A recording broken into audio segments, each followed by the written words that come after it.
I stood frozen in the darkened corner of the garage, my fingers trembling as I loaded the last bullet into the revolver. The cold steel felt heavier in my hands than it should have, a weight not of its material but of the choice it symbolized. Through the cracked door leading into the house, her voice reached me, hushed but sharp, her words slicing through the air like a dagger. "Robert and I are planning to have a baby," Emma said, her tone light, almost playful. I could hear her pacing in the kitchen, the soft clink of her wine glass against the counter. "So if you want to keep seeing me, you'll have to use protection." The laugh that followed wasn't hers. It was deeper, rougher, one I didn't recognize. The man's voice was soaked in mockery. "Are you worried that my swimmers are better than your cuckolds?" His words were laced with cruel amusement. "Imagine if he ends up raising my kid. The poor fool wouldn't even know." The revolver clicked as I secured the cylinder, the sound snapping me out of my stunned paralysis. My breath hitched, a flood of emotions surging through me, rage, humiliation, disbelief. I gritted my teeth, trying to silence the roar of my thoughts, and pressed myself against the wall, unseen. My heart thundered as I listened to Emma respond. "Relax," she said, her voice dripping with that same syrupy condescension she'd been using on me for months. "He's too clueless to notice anything. Besides, he's not exactly capable of satisfying me. You know what I mean." My chest burned, each word stoking the fire inside me. She wasn't just betraying me, she was mocking me, degrading me, turning my life into a sick joke for her amusement and his. But it wasn't only anger. It was the sheer absurdity of it all, the years I had spent building a life with her, believing in her. Every anniversary, every inside joke, every whispered promise, it all felt like shattered glass under my feet now. I exhaled slowly, my grip tightening on the gun. This wasn't how I envisioned my evening going. Just hours ago, I was setting up a surprise for her, a quiet dinner, candles, music. I wanted to fix whatever had been breaking between us lately. Now, I was the fool standing in the shadows, discovering how irreparably broken it already was. From the corner of my eye, I saw movement in the kitchen. She was leaning against the counter now, her phone in one hand, a smirk playing on her lips. Her companion wasn't in view, but his voice still echoed, low and smug. My thoughts spiraled. How long had this been going on? How many nights had I stayed late at work, thinking she was home waiting for me, while she was actually sneaking around? I clenched my jaw, forcing the questions to the back of my mind. Answers could come later, if they even mattered. Right now, I needed to decide what came next. The world outside the garage felt distant, muffled by the pounding of blood in my ears. My hand trembled as I loosened my grip on the revolver. I couldn't trust myself with it, not yet. I set it down carefully on the workbench beside me, inhaling sharply as if the oxygen itself could steady me. "Focus, Nate. Think," I whispered under my breath. But thinking was impossible with their voices still drifting through the cracked door. "You're so tense, Em," the man said, his voice carrying a sly smirk. "Come here. Let me take your mind off your clueless husband." I couldn't see them, but I didn't need to. The scene played out vividly in my mind, and it took everything in me not to storm in right then and there. Instead, I forced myself to stay still, gripping the edge of the workbench until my knuckles turned white. But then, something shifted. A sound, a sudden knock at the front door. Both their voices went silent. "Who the hell is that?" the man hissed. Emma's heels clicked on the tile as she walked to the front window. "Relax," she said. "It's probably just a delivery." Her silhouette passed by the narrow hallway window as she made her way to the door. But something felt off.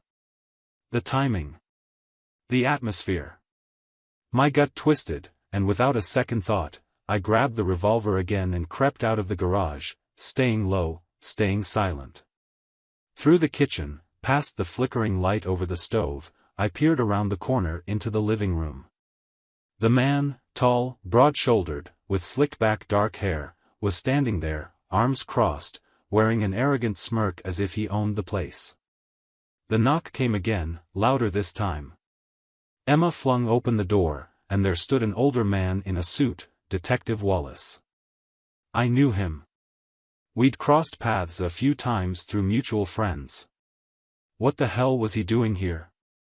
Mrs. Bennet, Wallace said, tipping his hat. I apologize for showing up unannounced, but we received an anonymous tip about, well, let's just say some questionable activity at this address. Emma froze. Her face went pale for a split second before she plastered on that fake, charming smile I'd seen her use on strangers countless times. Detective, I have no idea what you're talking about. Wallace raised an eyebrow, his sharp gaze flickering past Emma into the living room where the man now stood, arms crossed defensively. Mind if I come in?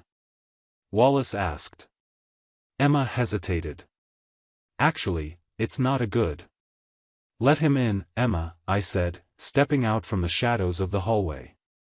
Her head snapped towards me, her eyes wide with shock. For a brief moment, her mask cracked, and I saw something raw, a flicker of panic. The man turned to me too, his jaw tightening. Well, Wallace said, stepping inside without waiting for permission. It seems we have the whole party here. Emma recovered quickly, turning to me with a venomous glare.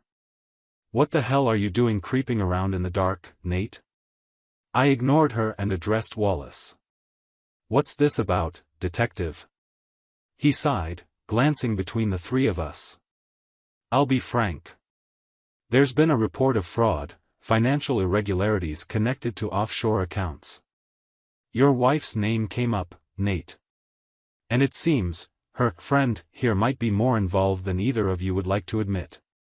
Emma's face contorted with anger. That's ridiculous. Are you seriously standing here accusing me of something so absurd? Do you have any idea how insulting this is? The man, Robert, I assumed, shifted uncomfortably but kept his mouth shut. His confidence was starting to crack. Emma, I said quietly, my voice trembling with barely contained rage, what the hell is he talking about? She scoffed. Oh, don't act so righteous, Nate. You think you're the perfect husband, but you've been so checked out for months you probably didn't even notice the money disappearing from our accounts. Or were you too busy playing hero at the office to care? I flinched as if she'd slapped me. The audacity, the sheer cruelty in her voice, it was like I was staring at a stranger. Wallace cleared his throat. I'd advise everyone to calm down. But Mrs. Bennet, I need you to come with me for questioning. And you, he said, pointing at Robert, I'll need your information as well. Emma's expression hardened, her lips pressing into a thin line. I'm not going anywhere. But Wallace wasn't asking. He stepped aside and gestured towards the door. Let's not make this any more difficult than it has to be. For a moment, I thought she might run. Her eyes darted between Wallace, Robert, and me. But finally, with an exaggerated sigh, she grabbed her purse and stomped out the door, Robert trailing behind her. The silence left behind was deafening. Wallace turned to me, his expression softening. Nate, whatever's going on here, you'll want to get your affairs in order. This could get messy. I nodded numbly as he left, closing the door behind him. The house felt hollow, like all the air had been sucked out. My wife, a woman I had loved, trusted, built a life with, was walking into a police investigation, and I still didn't have all the pieces. The door clicked shut, leaving me alone in the suffocating silence of my once peaceful home. The faint scent of Emma's perfume still lingered in the air, a sharp floral scent that now made my stomach turn. My hands were trembling, and the revolver felt heavier than ever. I set it down on the coffee table with a dull thud and collapsed onto the couch. The weight of everything hit me at once, the betrayal, the lies, the mockery, and now a police investigation. Offshore accounts? Fraud? It felt like I'd stepped into someone else's nightmare. This wasn't my life. It couldn't be. My phone buzzed on the table. An unknown number. Without thinking, I answered. Nate, Emma's voice came through, sharp and frantic. Listen to me carefully. Don't believe anything Wallace tells you. He's bluffing. They have nothing on me. And whatever you do, don't look at the bank statements. Don't. The call cut off. I stared at the screen, the call ended, message flashing back at me. Don't look at the bank statements. Oh, Emma, if you wanted me to not do something, telling me directly was probably the worst strategy you could have chosen. I practically ran to the study. My laptop was still on the desk where I'd left it earlier. With shaking hands, I logged into our joint bank account.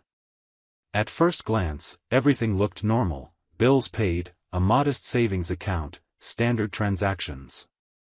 But then I noticed something odd. A separate account. One I'd never seen before. It was buried deep in the transaction history, masked under vague labels like consulting fees and miscellaneous transfers. My stomach clenched as I clicked on it. $250,000. Gone. Over the past year. Transferred to an offshore account under her name. I leaned back in my chair, running a hand through my hair. My vision blurred with rage. While I'd been working overtime, skipping vacations, sacrificing nights and weekends to make sure we were financially secure, she had been funneling money into some secret account.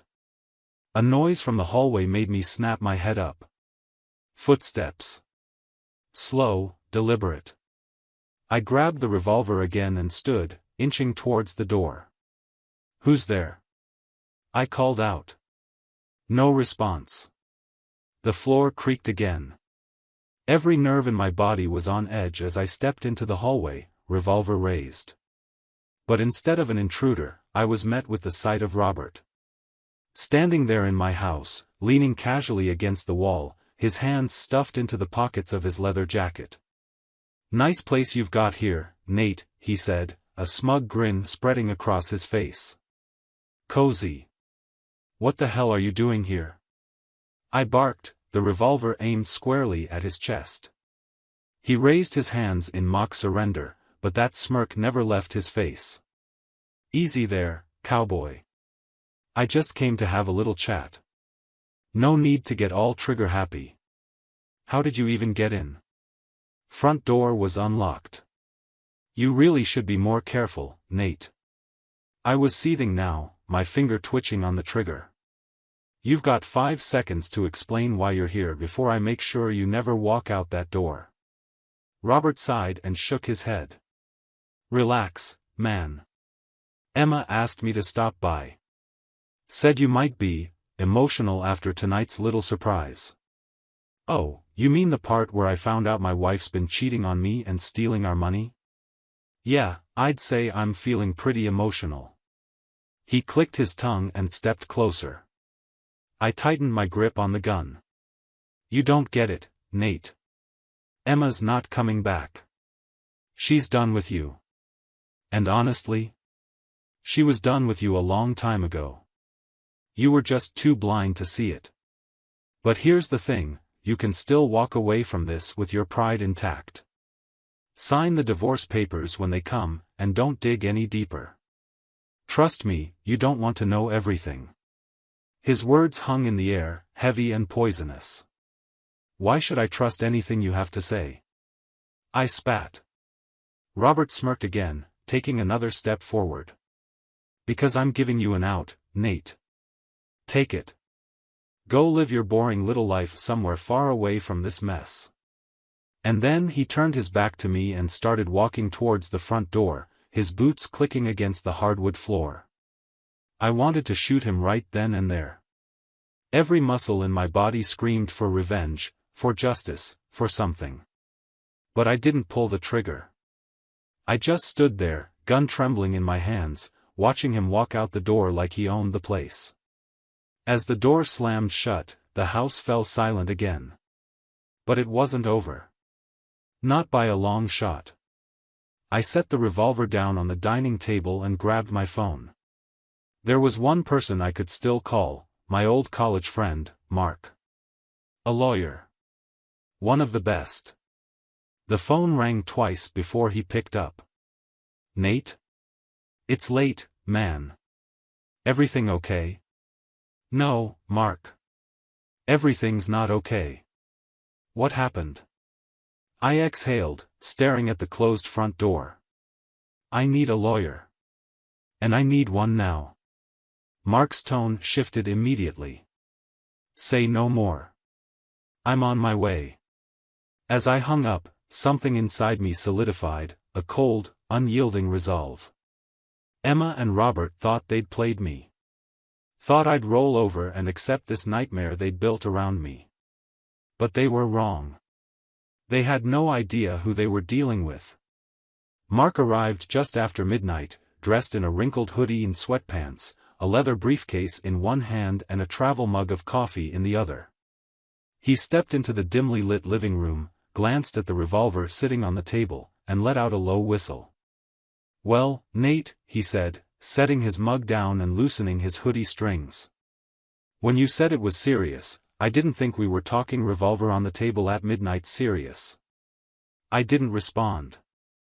I was too busy pacing the floor, my thoughts racing in endless circles. Mark's humor faded as he set down his briefcase and gestured for me to sit. All right, start from the beginning, he said, flipping open a notepad. I unloaded everything. Emma's affair, the offshore accounts, the detective's visit, Robert's intrusion into my home. Every word felt like bile being scraped from the back of my throat. By the time I was done, Mark's pen was still, his brow furrowed in thought. This is a lot, he said finally, tapping the pen against his chin. But here's the thing, Nate.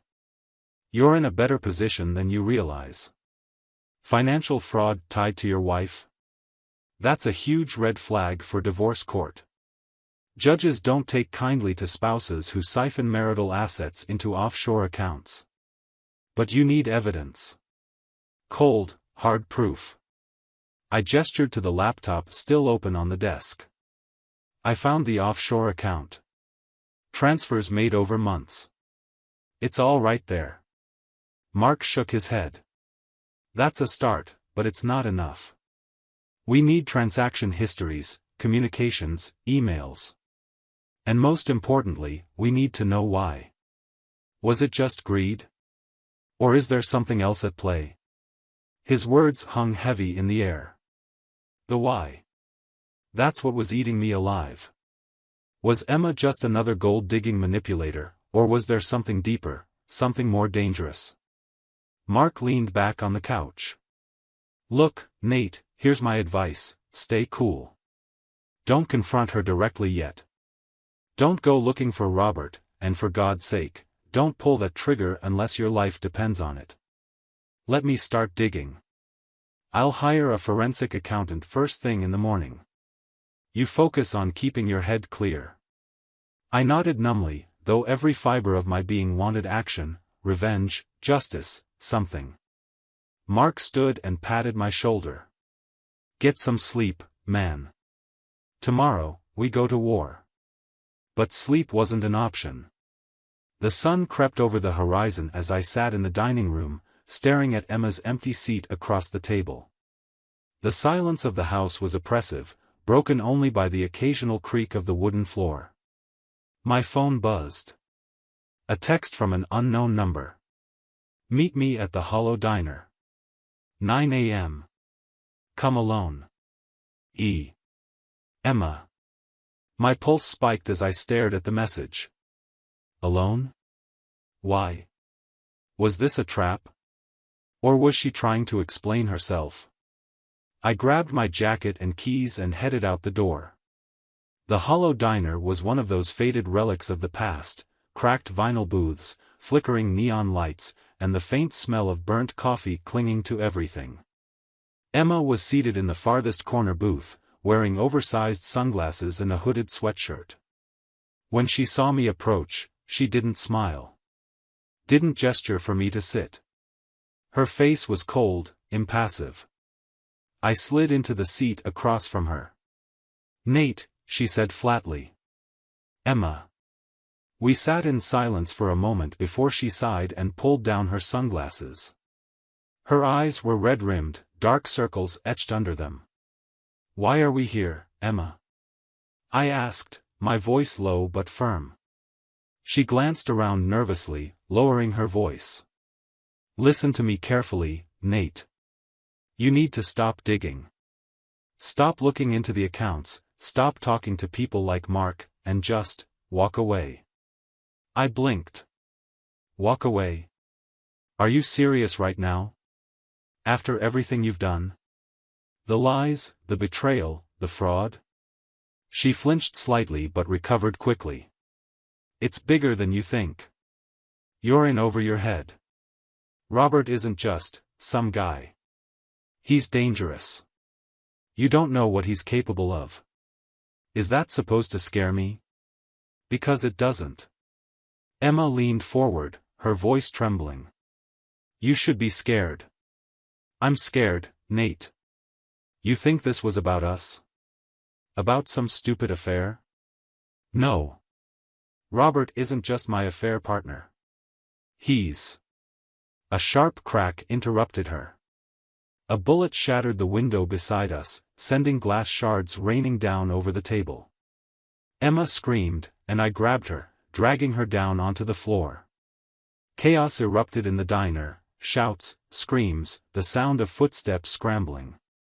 Another bullet hit the metal frame of the booth above us. "Stay down," I barked as I peered over the edge of the table. Through the broken window, I caught a glimpse of a man in a dark hoodie sprinting towards a black sedan. The car screeched away, tires kicking up dust and gravel as it disappeared down the road.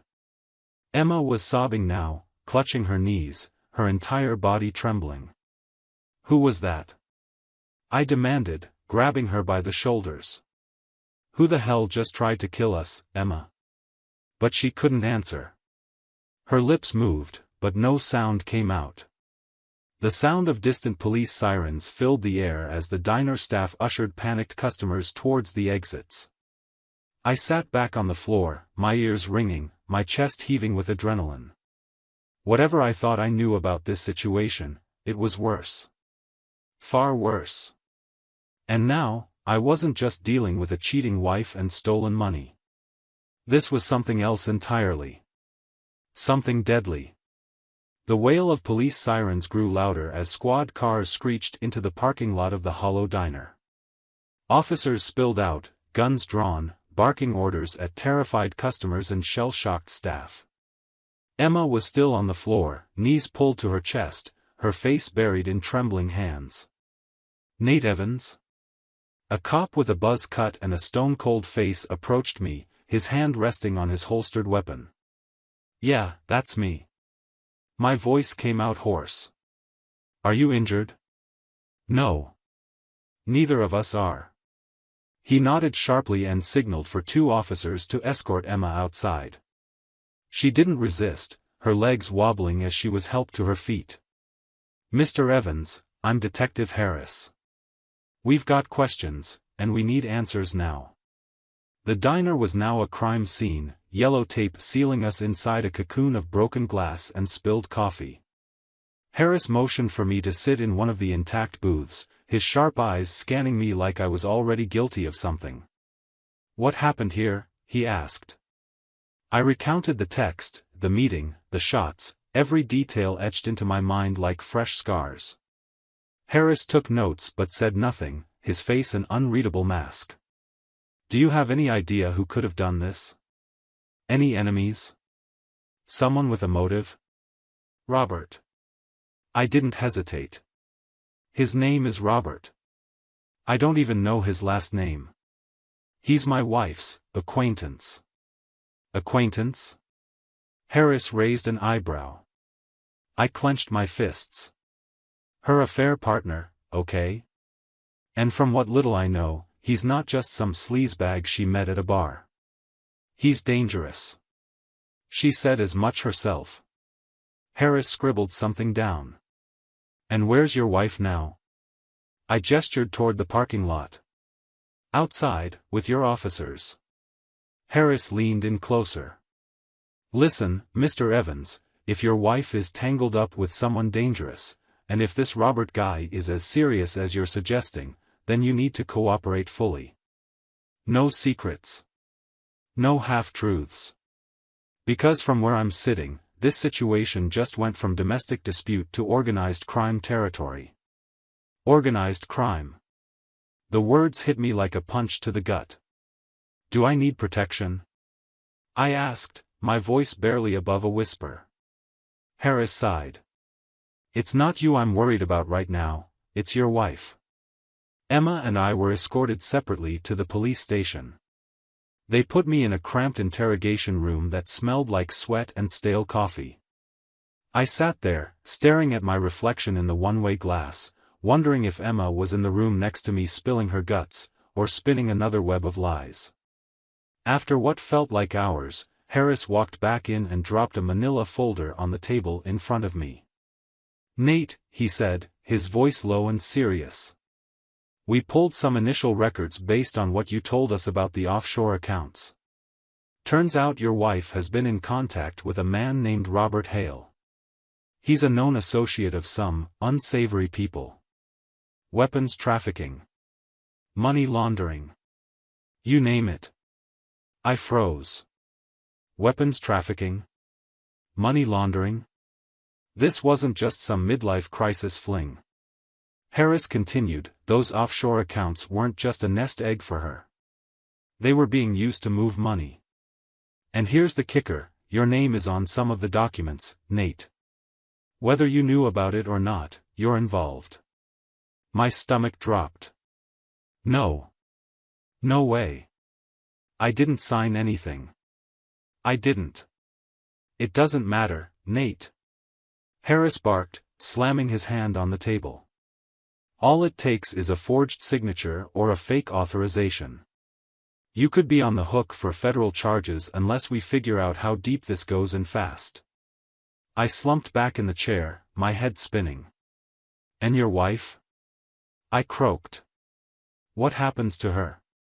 Harris crossed his arms. She's not talking. But she's scared, Nate. Really scared. And people like Robert Hale don't leave loose ends.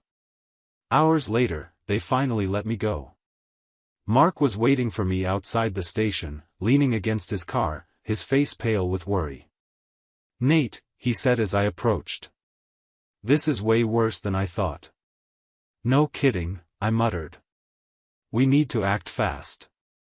I've got a forensic accountant digging into those offshore accounts, but it'll take time.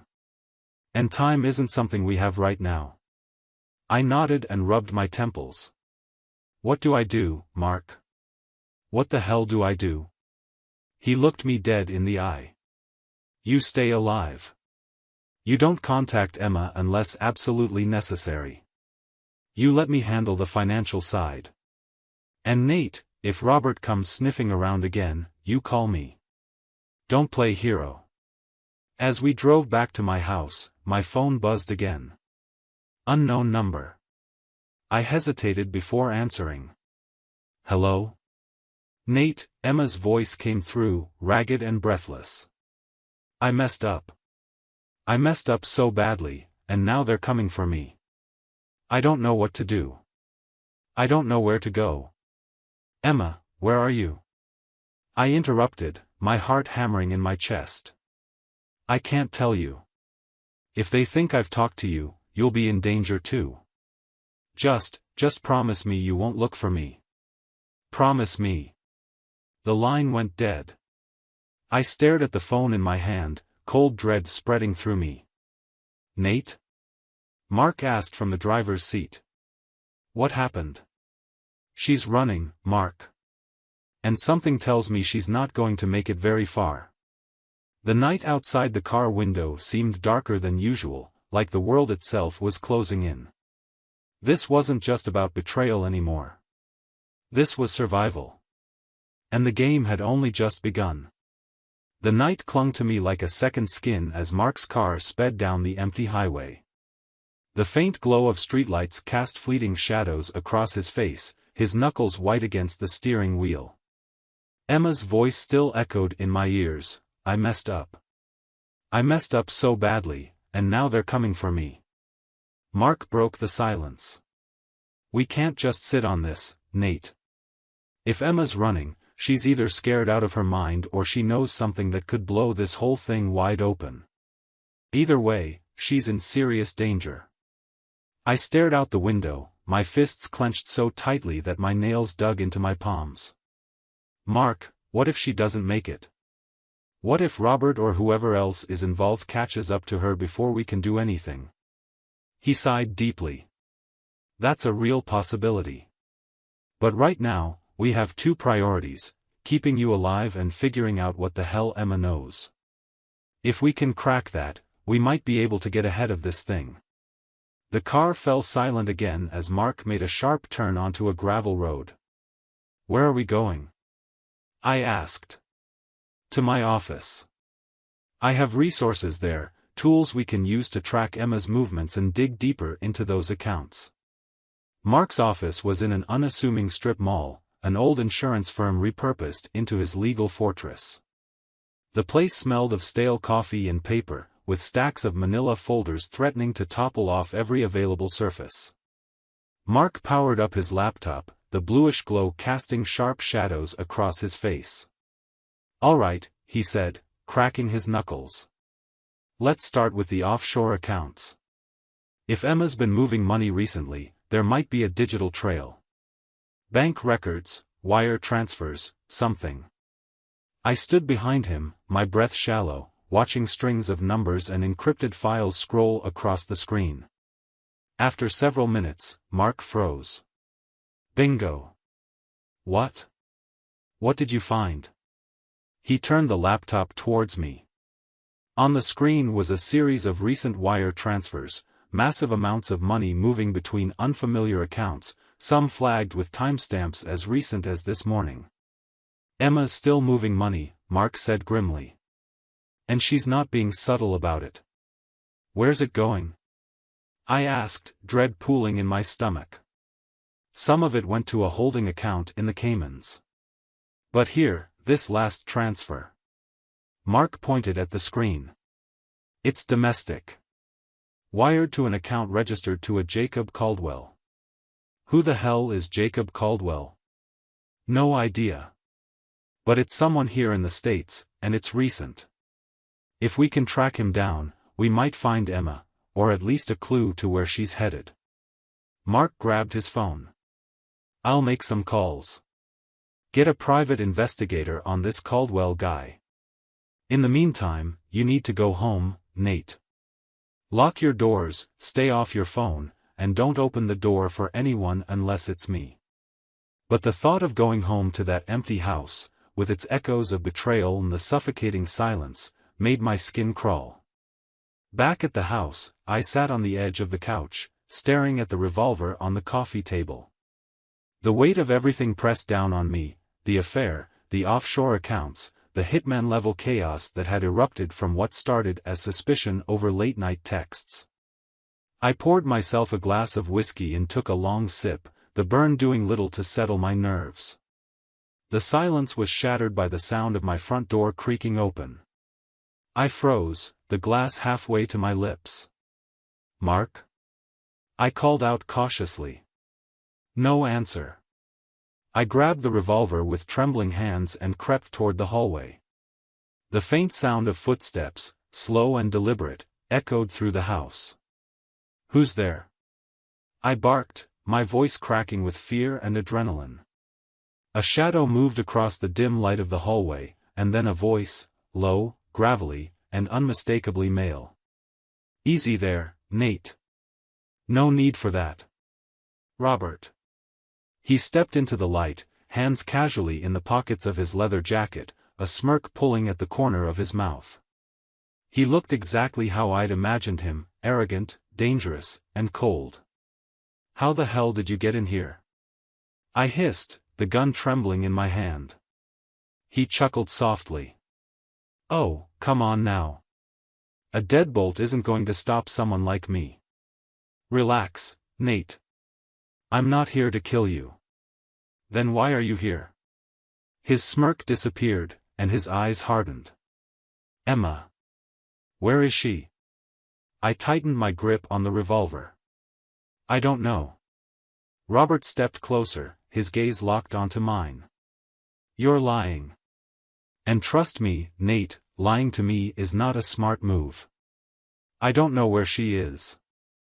I shouted, my voice shaking. She called me. Said she was running. That's all I know. For a moment, the two of us stood there, locked in a silent standoff. Then Robert sighed, pulling a folded piece of paper from his jacket pocket and tossing it onto the floor between us. That's my number, Nate. If Emma contacts you again, you call me. Immediately. Because if you don't, let's just say you won't like what happens next. With that, he turned and walked back down the hallway, his boots echoing with every step. At the door, he glanced back over his shoulder. Oh, and Nate? Next time, keep the safety off. You were holding that thing like a water pistol. The door clicked shut behind him, leaving me alone with the oppressive silence once again. I collapsed onto the floor, the revolver clattering beside me. My body was trembling uncontrollably, my breath shallow and ragged. This wasn't just a game anymore. This was life or death. And somehow, Emma was at the center of it all. The silence after Robert left felt suffocating, pressing against me from all sides. My house, once a refuge, now felt like a crime scene, a ticking time bomb ready to explode. The paper with Robert's number sat on the floor like a snake waiting to strike. I couldn't stay here. Every creak of the wood, every shadow across the window felt like a threat. Grabbing my jacket, phone, and the revolver, I bolted out the front door. I needed somewhere, anywhere, safe. I ended up back at Mark's office. It was past midnight, but his light was still on. The man was hunched over his laptop, a cold cup of coffee at his elbow, his tie loosened, and his eyes bloodshot. Nate, he said, looking up. You look like hell. Robert was in my house, Mark. His face went pale. He what? He walked in like he owned the place. Demanded to know where Emma was. Left me his number and told me to call if I heard from her again. Mark cursed under his breath, rubbing his temples. This is spiraling out of control. I've got my investigator working on Jacob Caldwell. But Nate, if Robert's this bold, he's either desperate, or he's already got nothing to lose. I sank into the chair across from him, my head in my hands. Mark, I don't know how much more of this I can take. Every hour feels like another step closer to disaster. Mark paused, his eyes fixed on the screen. Wait, we might have something. He turned the laptop towards me. On the screen was a series of phone records connected to Emma's last wire transfer. She made a call about an hour ago, Mark said. To a burner phone registered in a place called Red Pine Motel. It's 2 hours from here, middle of nowhere. A map was pulled up, showing the isolated motel sitting off a winding back road surrounded by dense woods. That's her, I said, the pit in my stomach growing heavier. That's where she's hiding. Mark leaned back in his chair. What's the plan, Nate? You going after her? I nodded. I have to. I need answers, Mark. And if Robert's looking for her, she doesn't have much time. Nate, listen to me, Mark said, his voice serious. If you go there, you need to understand something. This isn't about saving your marriage anymore. This isn't about trust or love or any of that crap. This is about survival. Don't hesitate if things go south. Do you understand me? I met his gaze, my knuckles white around the revolver in my hand. I understand. The drive to Red Pine Motel was a blur of dark roads and haunting thoughts. The sky was ink black, and the headlights of my car barely cut through the fog that hugged the pavement. My phone buzzed several times, but I ignored it, probably Mark, probably warnings. When I finally pulled into the cracked gravel lot of the motel, it looked exactly like every horror movie cliché ever made. A flickering neon vacancy sign. Peeling paint on faded doors. A lone light glowing from one of the corner rooms. I killed the engine and stepped out, the revolver tucked into my waistband. The cold night air bit at my skin as I crept toward the lit room. The door was slightly ajar. "Emma?" I whispered, pushing it open. She was there. Sitting on the edge of the sagging motel bed, wearing a hoodie and jeans, her hair pulled back into a messy ponytail. She looked up at me, her eyes red and swollen. "Nate," she said, her voice cracking. I closed the door behind me and locked it. "Emma, what the hell is going on? Who is Robert? What have you gotten us into?" She buried her face in her hands, shaking with quiet sobs. "I never wanted it to go this far. I thought I could fix it, Nate. I thought I could control it." "Control what, Emma? Offshore accounts? Money laundering? Robert Hale showing up in my house threatening me?" She flinched at his name. I didn't know who he really was when it started. He was charming, powerful, he said he could help us with the debt, with everything. But it was a lie. He pulled me into something I couldn't get out of, and then I was trapped. I thought if I played along, if I kept moving the money, I could find a way out. "And the baby thing, Emma?" My voice cracked, the words bitter on my tongue. She froze, her eyes wide. "You heard that?" "Yeah, I did. Every disgusting word of it." Tears streamed down her face, but I couldn't find an ounce of sympathy left in me. "Why didn't you come to me, Emma? Why didn't you trust me?" She opened her mouth to speak, but a loud thud came from outside the motel room. Both of us froze. "Did you tell anyone you were here?" I asked, my voice low. "No. No one."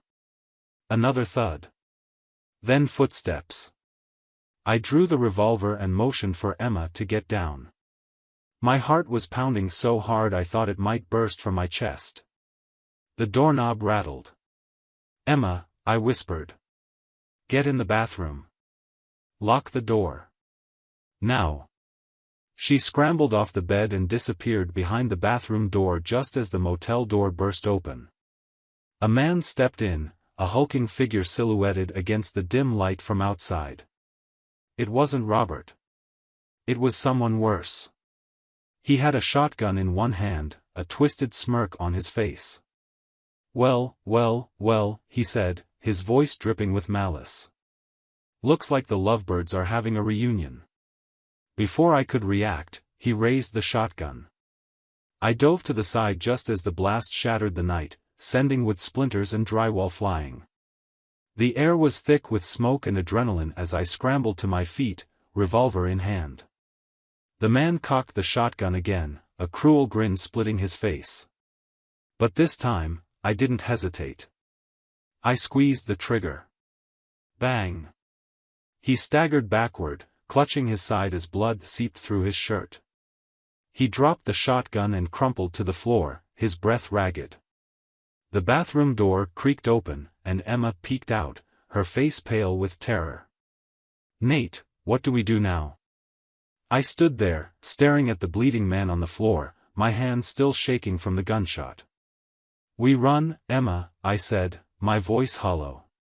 "We run, and we don't stop until we find a way out of this nightmare." But deep down, I knew, there was no way out. Not anymore. The cold night air bit into my skin as Emma and I stumbled out of the motel room, our breaths ragged and heavy. My revolver felt like a dead weight in my trembling hand, and the coppery scent of blood clung to me like a curse. Behind us, the man I had shot lay still, his lifeless eyes staring at nothing. The gravel crunched beneath our feet as we hurried to my car. Emma clutched her hoodie tight around herself, her face pale and streaked with tears. "Nate, she whispered, her voice barely audible. Where do we go? I didn't answer. My mind was racing, flashing images of Robert, the offshore accounts, and the shotgun blast that nearly ended me. But most of all, I couldn't stop thinking about how everything we'd been through had been built on a foundation of lies and betrayal. I started the engine, the roar breaking the eerie silence. We drive. We get out of here. The dark road stretched endlessly in front of us, headlights cutting through the thick fog. Neither of us spoke for a long time. The silence was oppressive, filled with unspoken words and the weight of everything that had led us here. Finally, Emma spoke, her voice trembling. Nate. I'm so sorry. I gripped the steering wheel tighter. Sorry doesn't even begin to cover it, Emma. You lied to me. You used me. And now we're running from something I still don't fully understand. I didn't want any of this, she said, her voice breaking. I was scared. I thought I could fix it before you found out. But it just kept getting worse. Robert, he's not just some man, Nate. He's dangerous. He's connected to people who can make us disappear without a trace. Then why didn't you just leave? I snapped, my voice raw with anger and exhaustion. Why didn't you pack a bag and go instead of dragging me into this mess? She looked at me, her tear-streaked face illuminated by the glow of the dashboard lights. Because I was weak. Because part of me thought I could still make it right. The silence returned, heavier this time. About an hour later, my phone buzzed in my pocket. I glanced at the screen, Mark. I answered on speakerphone. Mark, what is it? Nate, listen to me carefully. I found Jacob Caldwell. He's dead. Someone got to him before my investigator did. And the worst part? The account Emma wired the money to, it's been cleaned out. Emma let out a sharp gasp. Mark continued. Nate, whatever Emma knows, whatever she was running from, it's not over. Robert is still out there, and now whoever is behind this is getting desperate. I ran a hand down my face, my pulse hammering in my ears. Mark, what do we do? Mark hesitated. You don't stop, Nate. You keep moving. I'll do what I can from here, but right now, you're on your own. The call ended, and I felt a hollow emptiness settle in my chest.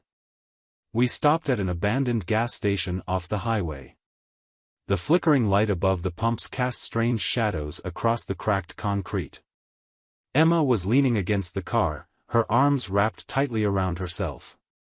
Nate, what are we going to do? She asked softly. I stared at her for a long moment. My wife. The woman I had once trusted with every part of me. The same woman who had shattered everything we had built with her lies. But in that moment, none of it mattered. The danger was real, and whatever came next, we were stuck in it together. We end this, Emma, I said firmly. We stop running. We stop hiding. If Robert wants us, if these people want us, then we bring the fight to them. Her eyes went wide. Nate, you can't. I'm done being scared, I said, my voice steady. I'm done looking over my shoulder. If we don't do something now, we'll spend the rest of our lives running, or worse. Emma swallowed hard, nodding slowly. I grabbed my phone and dialed the number Robert had left me. It rang twice before he picked up. Well, Nate, Robert said smoothly. I was starting to think you'd forgotten about me. I haven't forgotten, I said coldly. Let's meet. Just you and me.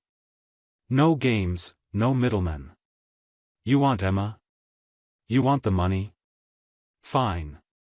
But we end this tonight. There was a pause, then a low chuckle. Brave. Stupid, but brave. All right, Nate. You want to dance? Meet me at the old steel mill off Route 9. Midnight. And bring Emma. The line went dead. Emma was staring at me, her face frozen with fear. "Nate, this is a trap. You know it's a trap." I nodded. "Yeah. But it's our only shot." The steel mill was a rusted skeleton of metal and shadows, looming against the night sky. Emma stayed close behind me as we stepped into the cavernous structure, our footsteps echoing on the concrete floor. Robert was there, standing under a single hanging light, his hands casually in his pockets. 2 men flanked him, both armed. "Nate," Robert said, flashing that smug smile. "Emma. So nice of you to join us." "Let her go," I said, leveling my revolver at him. "This ends with me and you." Robert chuckled. "Oh, Nate. This was never about Emma. This was about power. About control. And you? You were just a loose end." Everything happened in an instant. One of Robert's men reached for his gun, and I fired first. The sound of gunshots ricocheted through the mill as chaos erupted. Emma screamed, diving behind a pile of metal beams. Robert lunged at me, a knife flashing in his hand. We collided, and the knife sliced across my shoulder. Pain flared white-hot, but I didn't let go of the revolver. I shoved him backward, aimed, and pulled the trigger. The shot hit him square in the chest. Robert staggered, his eyes wide with shock, before collapsing to the ground. Silence filled the mill, broken only by the distant drip of water and Emma's muffled sobs. It was over. The sun was rising as Emma and I walked away from the steel mill, the sky painted in hues of orange and pink. "Where do we go now?" she asked softly. I looked at her, the weight of everything hanging heavy in my chest. "Forward, Emma," I said. We go forward. The road stretched ahead of us, long, uncertain, and filled with shadows.